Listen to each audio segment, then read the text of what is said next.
பார்த்தீரா பார்த்தீரா பார்த்தீரா பார்த்தீரா Acer அறிக்கையை பார்த்தீரா Acer அறிக்கையை பார்த்தீரா பணியிடங்கள் நிரப்பப்படாமல்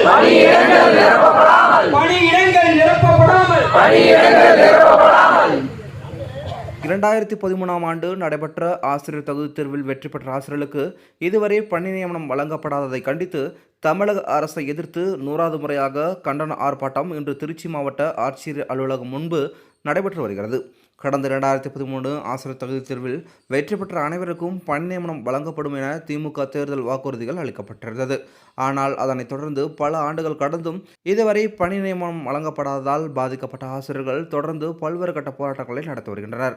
அந்த வகையில் தமிழக அரசின் கவனத்தை மீண்டும் ஈர்க்கும் வகையில் இன்று 100வது முறையாக கண்டன ஆர்ப்பாட்டத்தை தகுதித் தேர்வில் வெற்றி பெற்ற ஆசிரியர்கள் நடத்துகின்றனர். இந்த ஆர்ப்பாட்டத்தின் மூலம் 2013ஆம் ஆண்டு ஆசிரியர் தகுதித் தேர்வு எழுதி வெற்றி பெற்ற அனைவருக்கும் உடனடியாக பணி நியமனம் வழங்க வேண்டும், திமுக தேர்தல் வாக்குறுதியான 177 உள்ளிட்ட கோரிக்கைகளை வலியுறுத்தி கோஷங்கள் எழுப்பப்பட்டு வருவது குறிப்பிடத்தக்கது.